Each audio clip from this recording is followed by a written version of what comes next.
Have you ever felt trapped in a relationship that spirals out of control? What if one fateful night, a desperate act led to unimaginable consequences?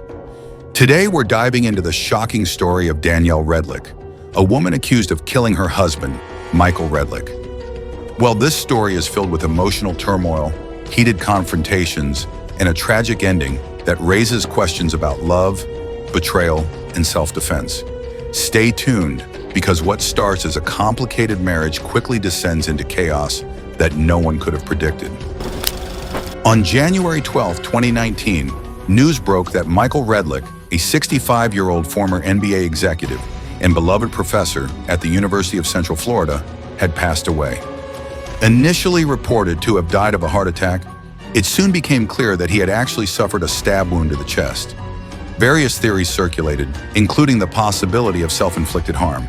However, forensic experts later determined that he had been murdered. The shocking truth emerged. Michael's killer was his own wife, Danielle Redlick. By June 2022, Danielle stood trial, but the case was far from straightforward. She maintained her innocence regarding the crime and frequently changed her testimony throughout the proceedings. The legal battle between the prosecution and defense was intense, and the court's verdict surprised everyone. What really happened in the Winter Park suburb of Florida? Who is the true victim, and could this tragedy have been prevented? Danielle Redlick, 46 at the time, sat in the defendant's chair. With a slim build and chestnut hair that had noticeably grayed during her 3 years in custody, she looked every bit the distressed woman. Before 2019, she was a typical American mom of two and worked in multimedia communications. But after her husband's death, her name was thrust into the spotlight. Born in 1976 in Florida, Danielle later moved to Cleveland, Ohio. She grew up as a kind and creative child, eventually earning an associate degree at Valencia College. Her mother, Caitlin Aquino, remarried but passed away from breast cancer after a brief marriage. Following Caitlin's death, Danielle, her siblings, and their stepfather, Michael Redlick, all ended up living together. This same Michael would later become her husband and the victim of her alleged crime. Initially, their relationship developed from friendship. Danielle helped care for the younger kids while Michael pursued his career in professional sports. They grew close, and despite a significant age difference, their bond deepened. However, Danielle hesitated to make their relationship public. With Michael's connections, he helped Danielle land a job, and they seemed to be building a happy family. Michael eventually received an enticing job offer as the vice president of corporate sales for the Memphis Grizzlies, which required moving to another state. Initially, Danielle was reluctant to leave her familiar life, but after seeing a house he bought for them, she decided to move in with him. Despite the initial happiness, the stress of Michael's job took its toll. He became overwhelmed, which led him to drink heavily. This change created a tense atmosphere at home. Danielle tried to support him, but as time went on, Michael's behavior worsened. One night after he missed a planned dinner, an argument broke out. A joke made by Danielle struck a nerve, and in a moment of anger, Michael slapped her hard enough to leave her bloodied.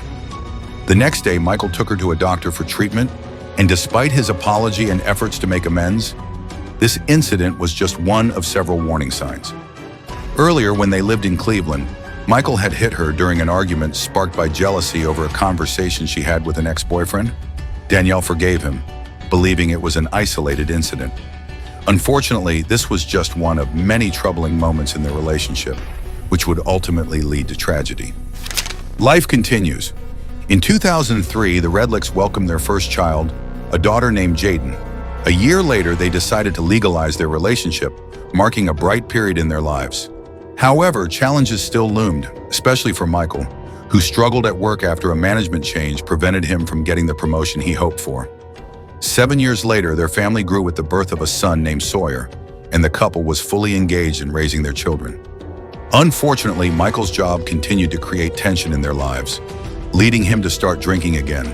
This escalation resulted in frequent conflicts, and during one heated argument, he grabbed Danielle by the throat and pinned her against the wall, frightening her. Unable to tolerate his violent behavior any longer, she packed her things and moved in with her relatives, who had initially disapproved of the marriage but later accepted it. Despite Michael's repeated apologies and pleas, for Danielle to return home, their relationship remained unstable.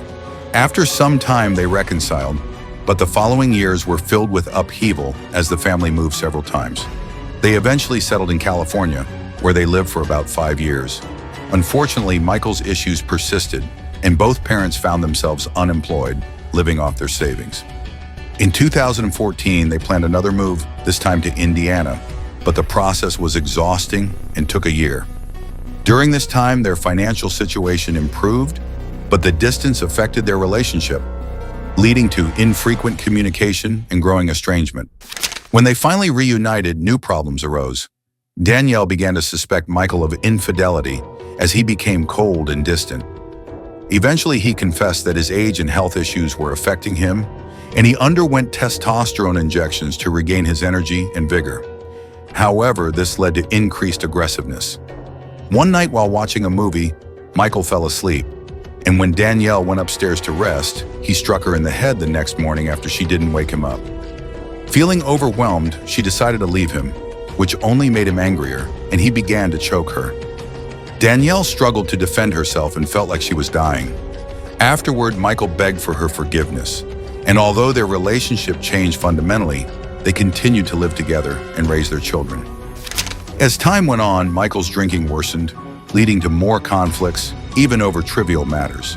Despite her dissatisfaction and resentment, Danielle still loved him deeply. However, she became increasingly nervous and irritable, withdrawing into herself and taking up photography as a distraction. By the end of 2014, they finally settled in Florida, where Michael decided to change his career. He took a position at the University of Central Florida, which, although less lucrative than his previous job in the NBA, brought him joy and stability. Initially renting a home, they later purchased a beautiful Mediterranean-style house in Winter Park. Danielle cherished the attic, often retreating there during Michael's angry outbursts. Though the injections helped restore their intimate life, Michael remained harsh, and their relationship was still tense and unstable. Meanwhile, Danielle developed an alcohol dependency while managing the household and children. Their numerous disputes eventually led to their separation in 2016. Despite this, Michael continued to support their children financially, while Danielle found a job at a school, which helped restore her independence.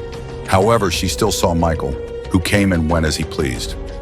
During one of these visits, an argument escalated, leaving Danielle with a concussion. Once again, she kept quiet about how she was injured, fearing it would cause problems for her husband. In early October 2016, she reported a shocking incident to the police, claiming Michael had tried to run her over with his car. Although she later changed her mind and didn't follow through with the complaint, they reconciled and moved back in together. This decision proved fateful. On January 12, 2019, Danielle called 911 claiming her husband Michael had died of a heart attack. When emergency services arrived, they noticed a strong smell of cleaning products and found Michael on the floor in a pool of blood. It quickly became apparent that he hadn't died of a heart attack. He had suffered a fatal knife wound. Danielle was found with cuts on her wrists, and paramedics provided first aid before taking her to the hospital. The police began investigating, soon determining that Michael's death was a homicide rather than a natural cause. Forensic evidence indicated that the pink liquid in a bucket near the entrance was diluted blood, suggesting someone had tried to cover up the scene. There were signs that Michael's body had been dragged from the bedroom to the living room. Several knives were discovered in the kitchen and sink, and blood spatter was evident throughout the room. When police questioned Danielle, her story changed multiple times. Initially, she maintained that Michael had died of heart disease, but later claimed he had taken his own life after an argument. However, experts found it unlikely he could have inflicted such a fatal wound on himself. The autopsy revealed that Michael died from blood loss and could have survived with timely medical help. Toxicology tests showed he had a high level of alcohol in his system, and witnesses testified to a significant argument between the couple just days before his death. Their daughter Jaden witnessed the conflict, where Michael had been drinking and had burst into the bathroom, causing Danielle to flee. Although the couple reconciled afterward, Danielle appeared upset and distant at a family outing shortly before Michael's death. On the night of the incident, after dropping off their children for a sleepover, they had an argument following a message Danielle received from an unknown man. Michael, furious, attacked her, attempting to strangle her. In self-defense, Danielle grabbed a knife and stabbed him in the chest. Afterwards, she claimed she mistakenly dialed the wrong number when trying to call for help. In shock, she lay next to Michael and fell asleep until morning. When questioned about her initial lies to emergency services, Danielle explained that she feared no one would believe she acted in self-defense. Her history of trouble with the law added to her concerns, as she had previously resisted arrest during an incident with friends. Danielle had been on probation for about a year. During the investigation into her husband's death, it was discovered that the cuts on her wrists were self-inflicted. Danielle claimed these injuries were a result of her trying to end her life due to emotional distress. However, the nature of the cuts suggested otherwise. They were superficial and not life-threatening. This inconsistency led investigators to doubt her story.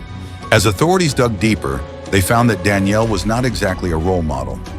After discovering Michael's infidelities, she signed up for a dating site where she began chatting with other men. Her profile clearly stated that she was single and not in a relationship.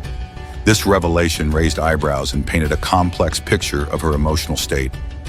Analysis of numerous messages between Michael and Danielle showed that she still had feelings for her husband despite the betrayal. She felt heartbroken and disillusioned after investing many years in a man who did not appreciate her. To make matters worse, she learned that Michael planned to leave her, even though he appeared remorseful and wanted to fix their relationship. This left Danielle feeling deeply hurt and confused, struggling to understand her husband's actions. The prosecution seized this information, arguing that her crime was premeditated and driven by rage over his unfaithfulness and the impending divorce. Neighbors confirmed that Michael and Danielle often had loud arguments that sometimes turned physical. However, those who knew them portrayed Michael positively, describing him as kind and helpful, while Danielle was seen as quarrelsome and aggressive.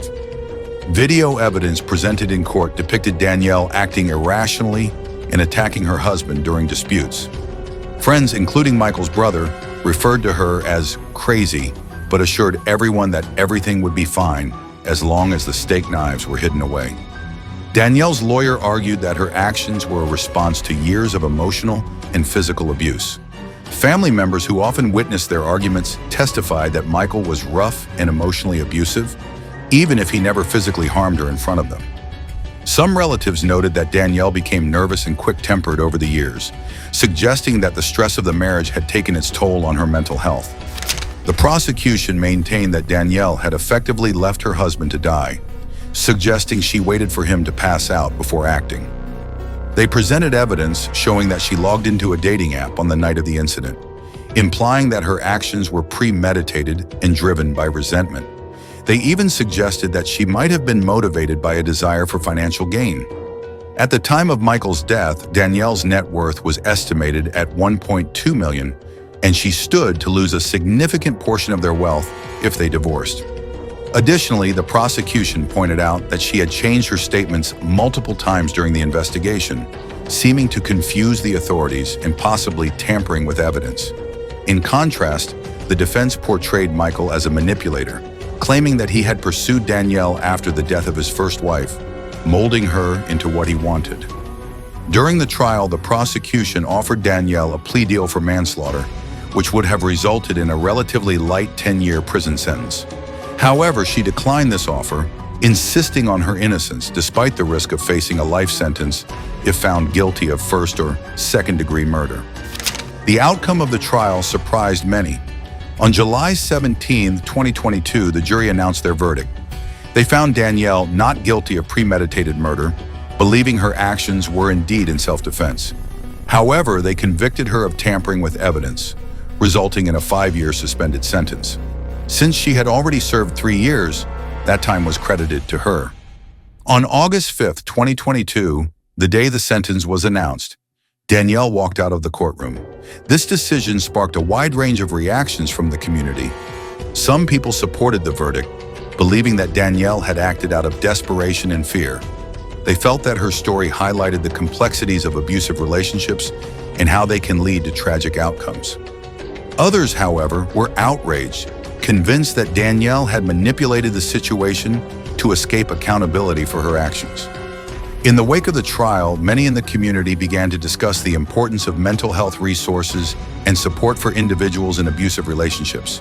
There were calls for more awareness about emotional and physical abuse and how it can lead to drastic actions in desperate situations. The community is left wondering how this case will impact similar situations in the future. Will there be more focus on the signs of abuse? And will more people be encouraged to seek help before it's too late? What do you think about the verdict? Was it fair, or did the jurors misinterpret the situation, believing that Danielle's actions were calculated and cold-blooded? As we reflect on this case, it's important to consider the broader implications for victims of abuse and the need for understanding and support.